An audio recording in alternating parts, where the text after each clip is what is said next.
Pada pertemuan kali ini, pada sesi ini, setelah kita banyak berdiskusi mengenai ladder diagram, kontrol listrik, kemudian kita menggabungkannya dengan menggerakkan aktuator, apakah itu pneumatik atau hidrolik. Nah, sekarang kita masukkan di dalam aplikasinya ya.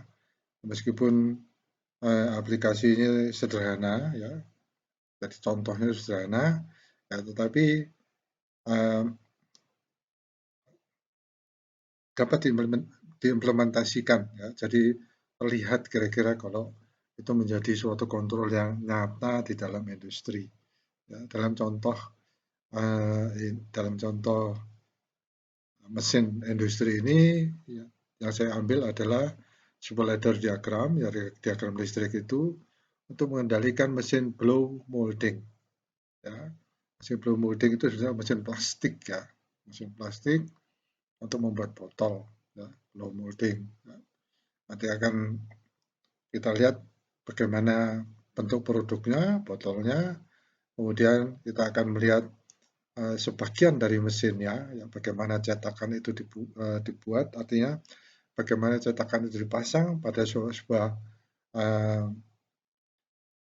peralatan, ya, yang disebut dengan carrier, ya, kemudian cetakan itu bisa buka dan menutup, ya, yang buka dan menutup itu diperintahkan oleh aktuator, ya. Jadi itu salah satu contoh bagaimana aktuator itu diperintah untuk membuka suatu aplikasi atau bekerja pada suatu peralatan. Ya, aktuator pertama itu adalah yang membuka dan menutup cetakan. Kemudian aktuator kedua itu adalah untuk mendorong cetakan seluruh karya itu ke tempatnya agak tinggi ya. Jadi miring itu ya aktuatornya. Sebenarnya di dalam mesin blow molding ini ada 4 aktuator ya. Urutannya adalah cetakan dalam kondisi membuka, ya, aktuator membuka, didorong ke atas oleh aktuator kedua, kemudian cetakan itu menutup karena mengambil bahan plastik panas ya, pipa gitu ya, yang disebut dengan perishen. Kemudian begitu menutup, langsung dipotong. Ya, ada sebuah cutting sleeve, ya, alat pemotong plastik itu yang panas itu. Nah, itu digerakkan juga oleh aktuator. Setelah terpotong, ya, cetakan turun, ya, yang mengerjakan aktuator yang kedua tadi, yang menaikkan sekarang menurunkan. Nah, setelah itu ada aktuator lain yang bekerja, aktuator keempat, ya, yang disebut dengan blowing system ya, ada blow pin. Nah, ini pena peniup itu akan masuk di mulut cetakan dan meniup bahan plastik yang ada di dalam cetakan botol yang sudah menutup, ya, cetakan menutup, ya, sehingga terbentuklah produk botol yang nanti akan kita lihat. Ya. Meskipun ada 4 aktuator, saya kira Anda bisa membuatnya, tetapi contoh di dalam diagram, ladder diagramnya hanya ada 3 aktuator. Ya.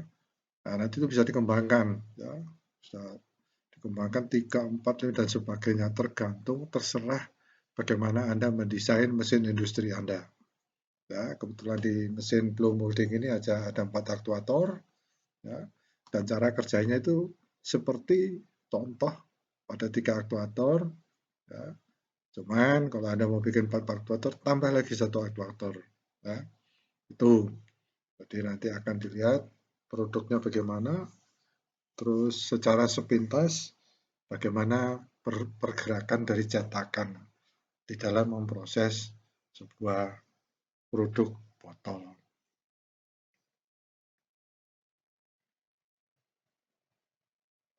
Ini adalah produk untuk memberikan gambaran yang akan dibuat dengan yang disebut dengan mesin blowing ya. Jadi ini botolnya, sini tertulis mereknya adalah Durolic. Ya, Dur itu adalah inisial, Olic itu sebenarnya adalah dari hidrolik ya. Jadi ini produk blowing ya yang akan dibuat melalui mesin plastik ya. Jadi ini untuk memudahkan kini seperti ini ya produknya. Jadi Anda lihat nanti ini akan ditunjukkan cetakannya. Ini adalah salah satu contoh tentang cetakan ya, cetakan plastik yang akan kita ya. Jadi ini contoh ya, misalnya ini akan Anda lihat ya, itu cetakan sebelah kanan ya. Itu ada gambar, ada apa? Tulisan duroliknya ya, jadi itu separuh bagian. Kemudian yang satu ya, bagian yang satu tidak ada tulisannya ya. Ini kita lihat cetakannya ini sebelah kanan ini adalah sebuah aktuator ya, yang kita itu yang akan kita gerakan. Ini ada pipa port B, ini port A ya. Jadi nanti ini akan mendorong seluruh plat ini bersama cetakan ini untuk menutup ya, cetakan yang akan menutup. Jadi ini adalah sedikit ilustrasi mengenai bagaimana sebuah hidrolik ya. Ini porosnya ada 2 buah poros yang dipakai sebagai slider ya. Jadi ini bisa bergerak ya. Jadi ini apa namanya aktuatornya nanti akan mendorong, ini ada porosnya di tengah, mendorong seluruhnya menutup ya. Nah inilah kondisi kalau cetakan sudah tertutup terdorong oleh aktuator ini ya. Jadi aktuator ini nanti yang akan kita diskusikan di diagram anunya ya, ladder diagramnya. Jadi ini poros ini mendorong plat ini ya, sehingga dia menutup ya. Jadi dia sliding, plat ini sliding pada 2 poros ini didorong, ini kondisinya ya, kondisinya sudah tertutup ya. Kita bisa lihat sedikit ya di dalam cetakannya itu ya, itu ada dasar botol. Mungkin sedikit ada kita lihat tulisan ya, duroliknya di sini ya. Nah ini kondisi seperti ini. Nah umumnya cetakan seperti ini, kalau dia sudah menutup, di dalamnya itu sudah ada bahan plastik yang panas ya, jadi cair berupa pipa yang disebut dengan peresin, yang nanti akan ditiup oleh blockchain. Ya, tapi yang saya ingin tunjukkan di sini adalah ini adalah kondisi atau situasi pada waktu cetakan itu tertutup.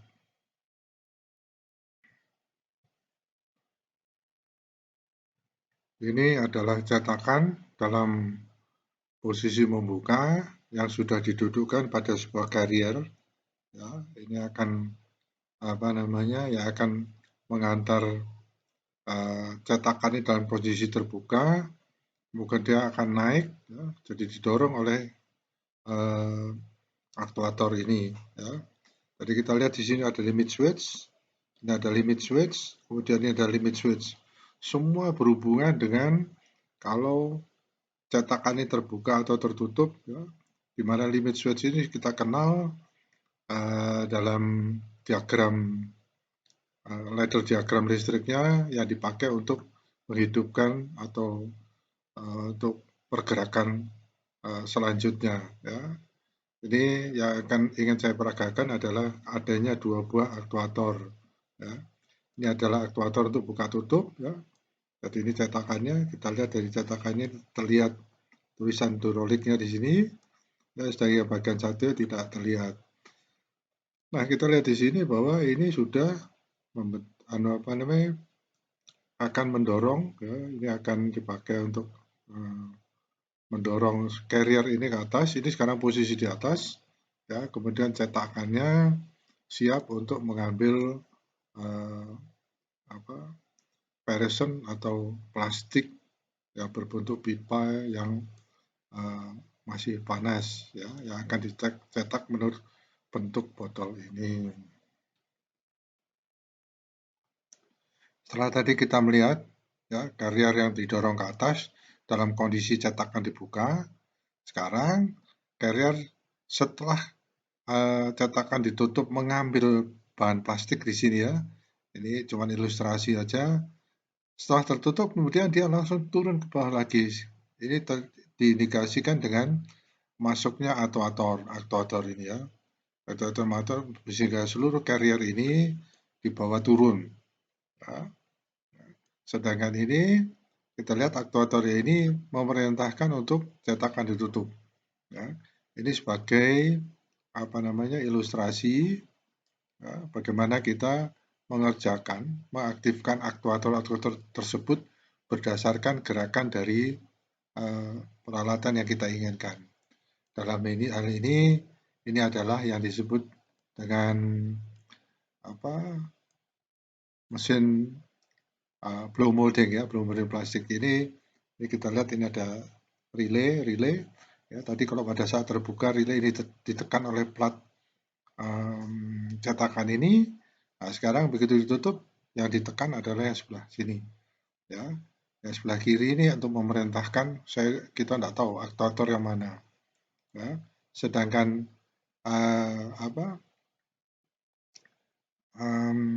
limit switch di sini ini dalam kondisi ditekan ya. Jadi kondisi tekan pada posisi cetakan dengan carrier semua ada di bawah. Ya. Jadi seperti itu. Jadi kita tidak tahu perintah untuk apa ya, tetapi nanti dalam kita merancang ladder diagramnya ini adalah limit switch yang membantu kita untuk setiap gerakan dari mesin cetakan kita ya.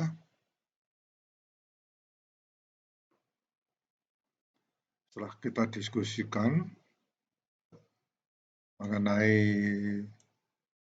rangkaian ladder diagram ini, pada saat yang lalu kita sudah mencoba menggerakkan dua buah aktuator ya. Sekarang berdasarkan mesin industri yang sudah saya jelaskan sebelumnya, yaitu mengenai mesin plastik, blow molding ya, kita mencoba sekarang menyusunnya menjadi menggerakkan 3 buah aktuator ya. Sekali lagi saya ingatkan bahwa kita tetap konsisten dengan masing-masing ini ya, kita lihat ya. Ini bagian start ya. Ini adalah bagian dari diagram dasar. Ya. Ini adalah diagram dasar yang kedua. Ya, sampai di solenoid valve ini ya. Kemudian ini adalah diagram dasar yang ketiga sampai di solenoid ini. Ya. 4, 5, 6. Jadi di sini ada 6 diagram dasar untuk kalau kita banding ini dengan lampu adalah untuk menyalakan 6 lampu berurutan kemudian bekerja secara siklus. Lampu 1, lampu 2, lampu 3, lampu 4, 5, 6 kembali ke lampu 1. Ya. Itu hanya untuk mengingatkan aja ya. Tetapi kita akan melihat bahwa yang akan kita gerakan adalah 3 buah aktuator. Masing-masing aktuator mempunyai 2 gerak ya. Gerak piston maju, piston mundur, piston maju, piston mundur ya, sehingga jumlah geraknya itu ada 6. Terserah kita bagaimana kita akan menggerakkannya ya.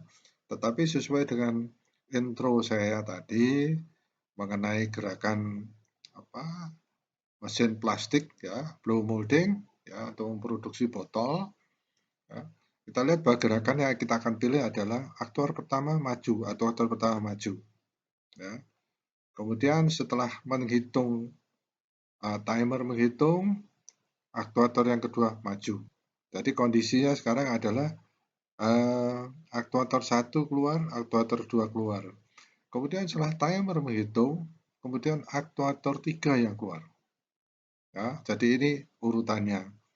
Selanjutnya, setelah 3 gerak ini, ya, aktuator ketiga itu pertama yang kembali memasukkan piston rodnya.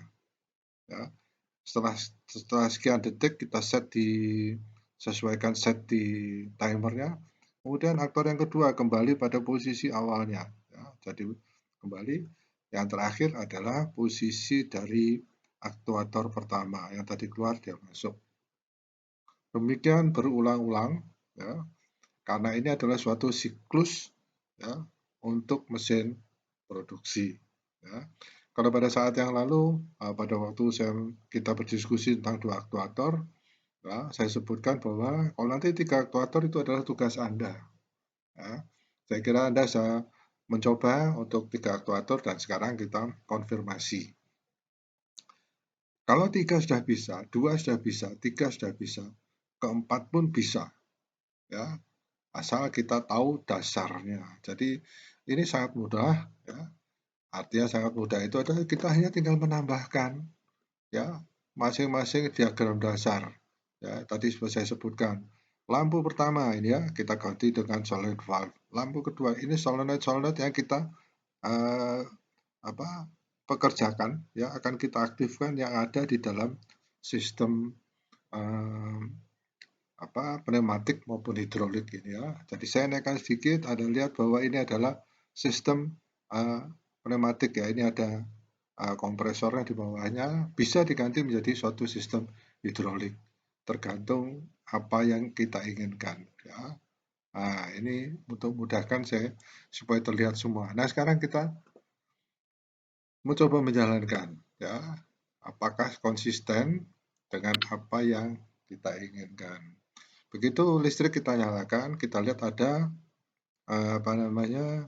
aktivitas dari sistem pneumatik. Ya, listrik di sini sudah ada, cuman belum dihubungkan. Ya, saya membuat sistem start di sini sehingga kalau saya start, ya, pertama saya lakukan starting, listrik masuk, timer menghitung. Ya. Nah, setelah selesai timer menghitung, maka dia mengaktifkan aktuator 1. Maju. Reaktor 2 maju, reaktor 3, ya ini 3Y1 yang aktif. Ya. Kemudian sekarang 3Y2 aktif, sekarang kita aktifkan 2Y2. Ya. Kemudian kita aktifkan 1Y1, kembali dia pada posisi awal. Nah, kita lihat sekarang ya, yang aktif 2Y1. Sekarang yang aktif adalah 3Y1. Sekarang yang aktif adalah 3Y2. Anda melihat di sini. Kemudian yang kita aktifkan adalah 2Y2. Nah, kemudian yang terakhir kita aktifkan 1Y2, berarti dia kembali ke asalnya. Ya, kembali kita aktifkan 1Y1. Kemudian yang kita aktifkan adalah 2Y1. Ya. Setelah itu 3Y1. 3 ya. Kembali kemudian 3Y2. Menyala dia. Ya. Mungkin agak terlalu cepat ya. Jadi mungkin nanti saya akan ubah sedikit timernya. Ya. Jadi pada prinsipnya kita tahu bahwa kerjanya adalah seperti itu. Ya. Saya mencoba mengganti timernya ya. Masing-masing timingnya akan saya ganti. Ya. Supaya tidak terlalu cepat. Karena pergerakannya ini memang adalah pergerakan yang waktu yang diberikan cuma 3 detik. Ya. Delay time ini ditulis ya. Delay time 3. Ya. Supaya delay time 3. Sehingga kita mungkin tidak sempat melihat reaksinya. Ya. Saya kira itu dulu. Nanti sebentar saya akan ganti timernya. Anda akan lihat hasilnya. Nah, sekarang kita lihat bahwa semua timer ini sudah saya ganti menjadi 5 detik, 5 seconds delay time. Nah, semua saya ganti 5 detik. Nah, sebenarnya tidak berpengaruh, tapi maksud saya dengan mengganti 5 detik ini mungkin Anda sempat melihat. Ya. Anda bermulai sekarang untuk mempersiapkan, Anda lihat ini solenoid ya, 1Y1. 1Y1. Ini akan diaktifkan setelah tombol start ditekan, menghitung 5 detik, kemudian baru dia aktif. Ya. Nah, setelah dia aktif, selesai, aktuator ini maju, dia langsung menekan 2S2. 2IS2 ini akan menyalakan relay 2 ini ya, 2S2 akan menyalakan relay 2. Ya. Begitu relay 2 menyala, timer akan menghitung 5 detik. Setelah 5 detik dia akan menyalakan 2Y1. Ini 2Y1 ya. 2Y1. Sehingga rod ini akan maju ke depan menekan 2S4. 2S4 Ya, ini ya, begitu ditekan dia on akan menyalakan R3. Ya, begitu R3 menyala, timer langsung menghitung 5 detik. Setelah menghitung 5 detik, maka yang 3Y1 ini diaktifkan. Aktuator rod ini keluar. Dia menekan 2S6. Limit switch ya ini ya.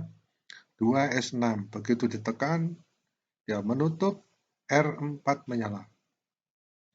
Begitu R4 menyala, T4 langsung menghitung. Ya, yang ada R4 menyalakan timer. Timer tersebut setelah menghitung 5 detik akan menyalakan 3Y2. Ini 3Y2. Artinya rod ini kembali masuk ke dalam. Mundur ya, 3Y2. Ya. Begitu rod ini masuk, 3Y2 masuk, dia menekan 2S5. Ini dia 2S5. Ya. Ini kondisi dia sekarang tertekan sehingga dia tertutup. Ini kondisi 2S1 juga tertekan. Ya. 2S1, mana 2S1? Ini dia. Ya. Dia kondisi ditekan. 2S3 juga kondisi ditekan. Kita lihat posisinya dia 2S3 ini dia. Ya. Dia terhubung. Ya.